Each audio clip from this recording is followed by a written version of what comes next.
acordo entre Mercosul e a Associação de Livre Comércio quanto à preocupação de que as empresas farmacêuticas não sejam prejudicadas.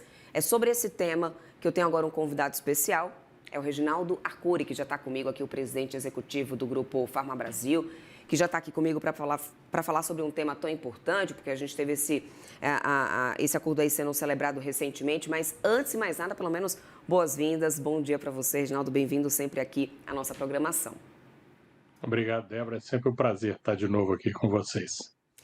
Reginaldo, vamos lá. Vocês lideraram, participaram, inclusive, né, dessa reunião da Coalizão Empresarial Brasileira com o governo para poder discutir esse acordo Mercosul e EFTA, né, que são com determinados países ali da região.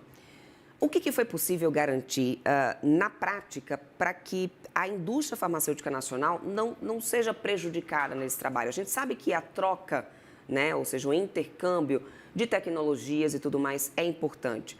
Mas de que maneira esse acordo também garante que não vai ter um comprometimento, né, da nossa indústria farmacêutica nesse momento? Explique isso melhor para a gente, Reginaldo. Obrigado pela pergunta. Esse acordo faz parte de um conjunto de acordos que o Brasil tem assinado recentemente, que são muito importantes para o país. O maior deles, e que todo mundo conhece, é o Mercosul União Europeia, né? Esse agora foi assinado com o EFTA, que é a Associação Europeia de Livre Comércio, que reúne 4 países, Suíça, Noruega, Islândia e Liechtenstein, que, embora sejam europeus, não fazem parte da União Europeia e, por exemplo, não fazem parte nem da zona do euro. Mas são extremamente importantes, são países muito ricos, principalmente Suíça e Noruega, claro, e que também, principalmente Suíça, um pouco também a Noruega, têm indústrias farmacêuticas muito importantes. E na indústria farmacêutica, assim como em qualquer outra indústria focada no conhecimento aplicado, a questão da proteção patentária é absolutamente fundamental, né? Nós, inclusive, defendemos, como Grupo Farma Brasil, a legislação brasileira, que nós achamos que é uma legislação correta, suficiente, e que foi, inclusive, ajustada a partir de 2021 pelo Supremo Tribunal Federal, quando declarou a inconstitucionalidade de um pedaço da lei que fazia com que os prazos não fossem certos.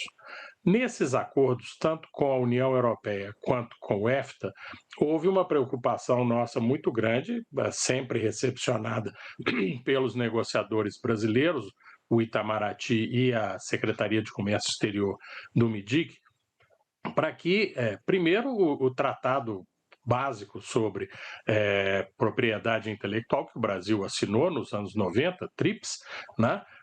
Que é o tratado relativo à propriedade intelectual, e a nossa legislação, que é de 1996, a Lei de Propriedade Industrial, fossem respeitados, né? Porque, repito, é uma legislação equilibrada, tem funcionado bem para todos, foi aprimorada, e foi isso que se conseguiu agora novamente com o acordo com o EFTA. Na União Europeia, isso já tinha sido uma grande conquista. Todos os pedidos chamados de TRIPS Plus, né, que ia além desse tratado internacional geral que nós assinamos para entrar na OMC, foram respeitadas, né, em relação à legislação brasileira. E agora no EFTA a mesma coisa. Então nós somos muito gratos por esse trabalho conjunto, né, com o Itamaraty e com o MIDIC/SESEX, para que a gente fizesse isso, tivéssemos uma lei que protege o direito dos inventores, né? O inventor é o nome que a legislação internacional dá para aquela empresa ou indivíduo que desenvolve uma inovação, e, ao mesmo tempo, preservasse o que é a contrapartida da sociedade brasileira pelo privilégio de manter, durante 20 anos, o direito do inventor protegido contra a concorrência de outros fabricantes, né? Porque a sociedade quer exatamente que, passado esse período, seja quem for, né, da sociedade brasileira, os investidores, possam não só produzir isso que estava até então protegido por patente, como possa desenvolver a partir dos conhecimentos derivados dessa patente. Então, isso é o que foi garantido nesse novo acordo com o EFTA, para que, primeiro, não houvesse nenhuma modificação na legislação brasileira, nem nenhuma, digamos, transação em relação aos outros acordos internacionais do Brasil. Em segundo lugar, e é correlato a isso, também os nossos negociadores garantiram que aquilo que protege as políticas públicas brasileiras de saúde também fosse preservado. Então, todo o capítulo de compras governamentais mantém a liberdade do Brasil de exercer os seus programas de uso do poder de compra, como as parcerias para o desenvolvimento produtivo, as parcerias para o desenvolvimento da indústria local, e que tivesse um foco muito grande no desenvolvimento daquilo que é essencial para os brasileiros, que é, primeiro, você poder estar sempre ampliando o acesso a medicamentos. E mais importante ainda, acesso a medicamentos, não só com qualidade, segurança e eficácia, mas cada vez mais inovadores. Nós temos um déficit importante, por exemplo, com o EFTA, e o déficit maior é com a Suíça, que é um grande e importantíssimo produtor de medicamentos, exatamente porque são medicamentos de altíssima tecnologia e que estão sempre na ponta do desenvolvimento.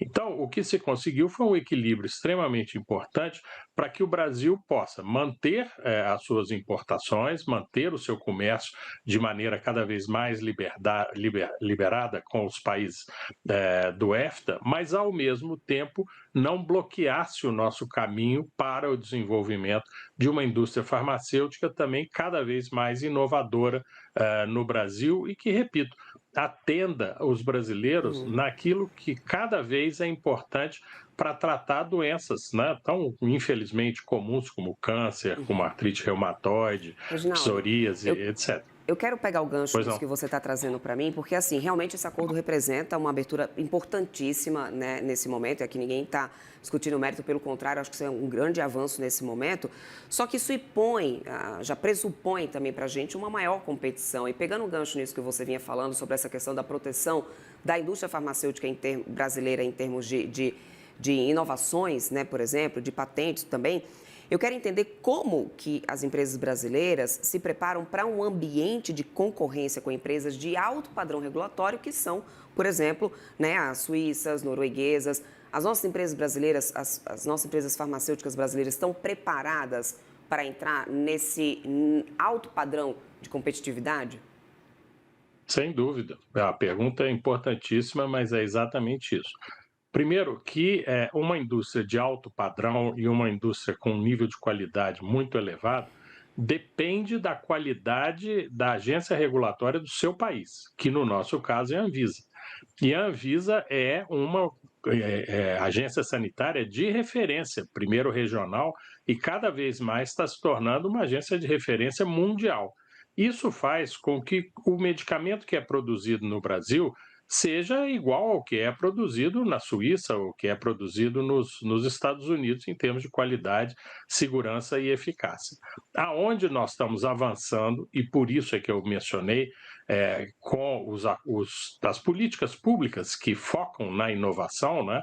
O programa Nova Indústria Brasil tem uma missão, a missão 2, que é só sobre saúde, que tem um foco muito grande em medicamentos e na produção de medicamentos cada vez mais avançados.